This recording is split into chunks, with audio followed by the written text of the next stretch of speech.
Hello students, आज हम start कर रहे हैं एक नया चैप्टर जो है क्लास 8 के पॉलिटी का चैप्टर नंबर 5 और इस चैप्टर का नाम है जुडिशरी। तो इस चैप्टर में जो है हम लोग सिर्फ और सिर्फ जुडिशरी के बारे में ही जानने वाले हैं। तो अगर हम बात करें जुडिशरी की, तो जुडिशरी का क्या मतलब? तो जुडिशरी का मतलब सिस्टम ऑफ कोर्ट। ठीक है, कोई भी कंट्री है, उस कंट्री का जो कोर्ट का सिस्टम है, उस सिस्टम ऑफ कोर्ट को हम क्या कहेंगे? उस सिस्टम ऑफ कोर्ट को हम कहेंगे जुडिशरी। ठीक है, यानी कि जुडिशरी के अंडर आता है जितना भी कोर्ट होते हैं, ठीक है, यानी कि अदालतें होते हैं, तो वो सब किसके अंडर में आते हैं? जुडिशरी के अंडर में। अब अगर हम बात करें जुडिशरी की, तो जुडिशरी जो है जितने भी जो बड़े बड़े नेता है, एमपीज है, ठीक है, पॉलिटिशियन है, इन सबसे जो है हम लोग को प्रोटेक्ट करता है। जो जितने भी जो पावरफुल लोग हैं उनसे हमें कौन प्रोटेक्ट करता है? जुडिशरी प्रोटेक्ट करता है।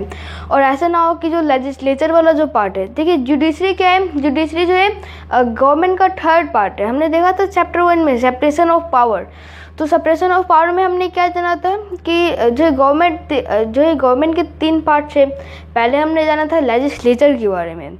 लेजिस्लेचर वो पार्ट है गवर्नमेंट का जो कि लॉ बनाता है। फिर एग्जीक्यूटिव जाना था। एग्जीक्यूटिव वो पार्ट है गवर्नमेंट का जो कि लॉ को जो है इम्प्लीमेंट करता है, ठीक है, लागू करवाता है। और जुडिशरी जो है सब पे नज़र रखता है कि कोई गलत काम तो नहीं कर रहा।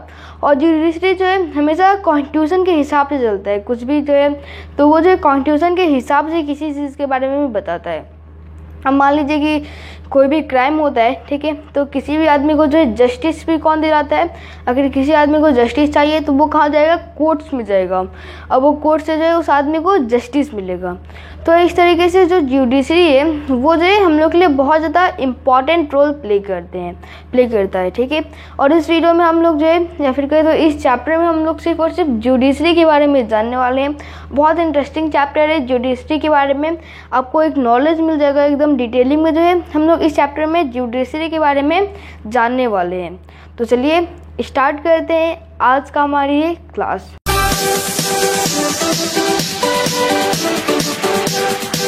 तो देखिए, अगर आप न्यूज़पेपर रेगुलर बेसिस पे पढ़ते हैं तो आपको जो है कोर्ट के वर्क्स के बारे में पता चल गया होगा। कोर्ट के वर्क्स का क्या मतलब? तो देखिए, जुडिशरी किसे कहते हैं? हम सिस्टम ऑफ कोर्ट्स को कहते हैं। तो यानी कि अगर आप रेगुलर बेसिस पे आप न्यूज़पेपर पढ़ते हैं तो उसमें जो है आपको कोर्ट्स के वर्क के बारे में पता चल गया होगा। क्यों?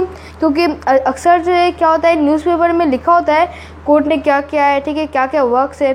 तो उसके जो है आपको जो वर्क्स पता चल जाता होगा, उसका एक आउटलुक जो है पता चल जाता होगा। और अगर आप न्यूज़पेपर नहीं भी पढ़ते होंगे, नहीं भी आपको पता होगा कोर्ट्स के वर्क के बारे में, तो इस वीडियो में जो है हम लोग डिटेलिंग में जानेंगे कोर्ट्स के वर्क के बारे में। तो देखिए, अगर हम बात करें कोर्ट्स की, ठीक है, या फिर जुडिशरी की बात करें, तो देखिए जुडिशरी जो है किसी भी डेमोक्रेटिक कंट्री में एक क्रूशल रोल प्ले करता है। कैसे क्रूशल रोल प्ले करता है? तो देखिए, जो बड़े बड़े जो पार्टीज़ होते हैं या फिर कहें तो जो पॉलिटिशियंस होते हैं, ओके, तो देखिए ये सब जो होते हैं पॉलिटिशियन, एमपी, एमएलए, ये सब क्या होते हैं, इनके पास जो है बहुत ज़्यादा पावर होता है। तो ऐसे भी तो हो सकता है कि वो जो है अपने पावर का मिसयूज़ करें, वो जो है आम जनता को सताए। तो देखिए, जो आम जनता होते हैं उनको जो है जिन लोगों के पास भी जो है ज़्यादा पावर है, वो जो उनको सताए ना, उससे जो है कौन प्रोटेक्ट करता है? जुडिशरी प्रोटेक्ट करती है किसी आम नागरिक को, कि जितने भी पावरफुल लोग हैं वो जो है आम नागरिक के ऊपर जो है अत्याचार ना करे। ठीक है, तो कौन प्रोटेक्ट करता है? एक आम आदमी को जुडिशरी। ठीक है, तो देखिए, अब कोई भी डेमोक्रेटिक कंट्री है, ठीक है, डेमोक्रेटिक कंट्री में क्या होता है कि जो जुडिशरी होता है वो इंडिपेंडेंट होता है। अब इंडिपेंडेंट क्यों होता है? तो मान लीजिए कि किसी भी कंट्री में जो जुडिशरी है वो इंडिपेंडेंट ना हो, तो इससे होगा क्या कि जब इंडिपेंडेंट नहीं होगा तो फिर अब उस जुडिशरी से पावर क्या हो जाएंगे? जो एमपीज, एमएलए, ये सब जो है जुडिशरी से पावरफुल हो जाएंगे और ये अपने पावर का मिसयूज़ कर सकते हैं। और जुडिशरी जो है उस टाइम पे कुछ करेगा भी नहीं। जैसे कि अगर हम बात करें अपने नेबरहुड कंट्री पाकिस्तान का, तो पाकिस्तान क्या है? पाकिस्तान एक डिक्टेटरशिप कंट्री है। ठीक है, वहाँ पे तानाशाही सरकार है, तानाशाह सरकार है वहाँ पे। तो वहाँ पे होता क्या है कि जो आर्मी जनरल होते हैं, ठीक है, जो आर्मी ऑफिसर होते हैं, उनको जो है वहाँ पे ज़्यादा पावर मिला है। तो इससे होता क्या है कि उनके सामने जो जुडिशरी होता है वो कमज़ोर पड़ जाता है। और जो जुडिशरी से पावरफुल कौन हो जाता है, वहाँ के जो आर्मी ऑफिसर होते हैं, ठीक है। तो ऐसा होता है किसी भी डिक्टेटरशिप कंट्री में। लेकिन हम लोगों का कंट्री क्या है, हम लोगों का कंट्री एक डेमोक्रेटिक कंट्री है। तो हम लोग का कंट्री में जो जुडिशरी है वो जो इंडिपेंडेंट होता है, ठीक है। इंडिपेंडेंट होने से अब जो MP MLA या फिर जिन भी आदमी के पास जो पावर है वो जो कंट्री को जो डिक्टेटरशिप में कन्वर्ट नहीं कर पाएंगे। तो यहाँ तक आपको समझ में आ गया होगा। अब अगर हम बात करें कोर्ट्स के वर्क के बारे में, ठीक है, कोर्ट्स के वर्क के यानी कि जो जुडिशरी किसे कहते हैं हम लोग, सिस्टम ऑफ कोर्ट के बारे में। तो कोर्ट्स के बहुत सारे वर्क होते हैं और साथ में जो कोर्ट है वो जो बड़े बड़े इशू के ऊपर भी जो अपने फैसले सुनाते हैं, ठीक है। जैसे कि अगर हम इसका एग्जांपल लें तो जो कोर्ट्स होते हैं ये जो ऐसे इस टाइप के डिसीजन ले सकते हैं, जैसे कि ये जो कोर्ट्स है वो ये डिसीजन ले सकते हैं कि जो कोई भी टीचर है वो जो किसी भी स्टूडेंट को जो मारे ना, पीटे ना। अब ऐसा क्यों है, क्योंकि आजकल जो है अधिकतर क्या हो रहा है कि जो टीचर है वो स्टूडेंट को जो कुछ ज़्यादा ही मारपीट दे रहे हैं, जिसकी वजह से बहुत से स्टूडेंट की हड्डियाँ टूट जा रही हैं। तो ऐसे आजकल जो तमाम केस आ रहे हैं। तो जो कोर्ट्स है वो जो इसके ऊपर बैन भी लगा सकती है कि जो टीचर है वो स्टूडेंट को जो है पीटे ना। या फिर जो है जैसे मान लीजिए कि किसी दो स्टेट के बीच में कन्फ्लिक्ट है, ठीक है, जैसे कि जो कावेरी रिवर है उसको लेकर जो कन्फ्लिक्ट है कौन कौन से स्टेट के इंडिया में, तो जो कर्नाटका है साउदर्न साइड में, ठीक है, साउदर्न पार्ट ऑफ इंडिया में कर्नाटका, और उसके नीचे जो है क्या है, तमिलनाडु है। तो वो जो स्टेट है उन दोनों में जो क्या हो रहा है, कन्फ्लिक्ट हो रहा है कावेरी रिवर के वाटर की वजह से, ठीक है, कि कर्नाटका बोल रहा है कि जो कावेरी रिवर है वो उनका है, तमिलनाडु बोल रहे हैं उनका है, ठीक है। तो ऐसे हो रहा है। तो इसको भी जो है कौन सॉल्व कर सकता है, इसको भी जो है सॉल्व कर सकता है इंडिया का कोर्ट। तो इस सेंस में जो कोर्ट है वो बहुत जो है क्रूशियल रोल प्ले करता है, ठीक है। इनके वर्क्स भी जो है डिफरेंट टाइप्स के हैं, ठीक है। ब्रॉडली इनके जो वर्क्स हैं ये जो 3 पार्ट्स में डिवाइड हुए हैं। कौन कौन से पार्ट में, तो पहला जो है वो है डिस्प्यूट रिजोल्यूशन, ठीक है। तो डिस्प्यूट रिजोल्यूशन का क्या मतलब, तो देखिए इसका मतलब जैसे कि मान लीजिए कि ये जो है आम जनता है, ठीक है, ये आम जनता है, और मान लीजिए कि यहाँ पे स्टेट गवर्नमेंट है, ठीक है। जो स्टेट की जो गवर्नमेंट होती है उन्हें हम स्टेट गवर्नमेंट कहते हैं, और जो सेंट्रल गवर्नमेंट पे जो गवर्नमेंट होती है उनको हम क्या कहते हैं, सेंट्रल गवर्नमेंट कहते हैं। तो मान लीजिए अक्सर ऐसा होता है कि जो पब्लिक है वो आपस में जो लड़ाई करना स्टार्ट कर देते हैं, आपस में जो उनका जो कन्फ्लिक्ट हो जाता है उनके बीच में। तो जब ऐसा होता है तो फिर इसको कौन सॉल्व करता है, इसको भी सॉल्व करता है कोर्ट, ठीक है। अब ऐसा भी हो सकता है कि मान लीजिए स्टेट गवर्नमेंट कुछ गलत काम कर रही है तो उनके ऊपर जो कौन आवाज़ उठाएगा, सिटीजन्स उठाएंगे। तो अब जो है सिटीजन्स और स्टेट गवर्नमेंट के जो बीच में जो कन्फ्लिक्ट हो जाता है तो उसको भी कौन सॉल्व करता है, उसको भी जो कोर्ट ही सॉल्व करता है, ठीक है। तो फिर ऐसे भी होता है कि जो सिटीजन्स है वो सेंट्रल गवर्नमेंट से जो है लड़ाई करना स्टार्ट कर दे किसी रीजन की वजह से, तो उसको भी कौन सॉल्व करता है, कौन न्याय देता है, सिटीजन्स को कोर्ट्स जो है न्याय दे दिए, ठीक है। या फिर ऐसा भी होता है कि कोई 2 स्टेट है, मान लीजिए कोई 2 स्टेट है तो दोनों स्टेट की जो गवर्नमेंट है वो आपस में जो है लड़ाई करना स्टार्ट कर दे, तो इसको भी कौन सॉल्व करता है, इसको भी सॉल्व करता है कोर्ट। या फिर ऐसे भी हो सकता है कि कोई स्टेट जो है वो सेंट्रल गवर्नमेंट के साथ जो है लड़ाई करना स्टार्ट कर दे, कन्फ्लिक्ट यानी कि वाद विवाद करना स्टार्ट कर दे, कन्फ्लिक्ट हो इनके बीच में, तो इसको भी कौन सॉल्व करता है, इसको भी सॉल्व करता है कोर्ट, ठीक है। तो ये हम लोग को यहाँ पे बताया गया है कि जो जुडिशियल सिस्टम है, ठीक है, या फिर जो हम लोग का जो जुडिशरी है उसका जो पूरा सिस्टम है, ठीक है। तो उसमें क्या होता है कि मान लीजिए कि जो है किसके जो बीच में लड़ाई हो रहा है, जो है 2 सिटीजन्स के बीच में लड़ाई हो रहा है, ठीक है, कुछ सिटीजन्स के बीच में जो लड़ाई हो रहा है उसको भी सॉल्व करेगा कोर्ट, ठीक है। या फिर जो सिटीजन के साथ सिटीजन और गवर्नमेंट के बीच में लड़ाई हो रहा है, कोई भी गवर्नमेंट हो सकती है, स्टेट गवर्नमेंट या सेंट्रल गवर्नमेंट, या फिर 2 कोई स्टेट गवर्नमेंट है उनके बीच में लड़ाई हो रहा है, ठीक है। तो इसको भी कौन सॉल्व करता है, इसको भी जो कोर्ट सॉल्व करते हैं, ठीक है। या फिर सेंट्रल गवर्नमेंट और स्टेट गवर्नमेंट के जो है बीच में लड़ाई हो रहा है, तो जब इस टाइप के जब जो वाद विवाद होते हैं, इस टाइप के जब कन्फ्लिक्ट होते हैं, ठीक है, इनके बीच में, तो उसको कौन सॉल्व करता है, उसको सॉल्व करता है कोर्ट, ठीक है। तो जब ये सब जो केसेस है ये सॉल्व करते हैं तो इनका ये जो है पहला वर्क है, ठीक है, क्या है, डिस्प्यूट रिजोल्यूशन, ठीक है। अब जो इनका दूसरा वर्क है वो है जुडिशियल रिव्यू।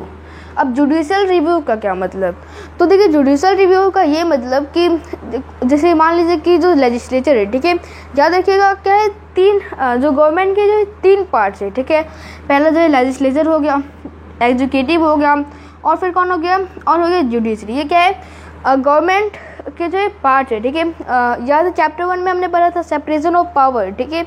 तो अब जो है लेजिस्लेचर का क्या वर्क होता है, लेजिस्लेचर का वर्क होता है लॉज बनाने, एग्जीक्यूटिव का वर्क होता है लॉ को जो है इम्प्लीमेंट करवाना, ठीक है, जो है लोगों से जो है फॉलो करवाना, और जुडिशरी जो है इन दोनों पे क्या करती है, नज़र रखती है कि जो है कुछ गलत काम तो नहीं कर रहे, तो ऐसा होता है, ठीक है।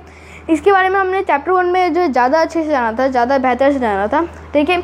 तो अब जो है लॉ कौन बनाता है लोगों के लिए, हम लोग के लिए लॉ कौन बनाता है, लेजिस्लेचर बनाता है। तो ऐसे भी तो हो सकता है कि जो लेजिस्लेचर है वो कुछ गलत लॉ बनाना स्टार्ट कर दे, जिससे जो लोगों की जो फंडामेंटल राइट्स है वो वॉयलेट हो, तो ऐसा भी तो हो सकता है। या फिर जो ऐसा लॉ बनाए जिससे उनका जो प्रॉफिट हो। तो अगर ऐसा लॉ बनाते हैं जो कि कॉन्स्टिट्यूशन के खिलाफ है, कि कॉन्स्टिट्यूशन में नहीं लिखा कि जो इस टाइप के आप लॉज बना सकते हैं, तो उसे कौन रोकता है, उसे रोकता है जुडिशरी, ठीक है। जुडिशरी जो है रोकेगा। अब देखिए, अब बहुत लोग ये भी सोच रहे होंगे कि जुडिशरी जो है जिससे इंडिया में सबसे पावरफुल है, ठीक है, सारा फैसला वही लेता है।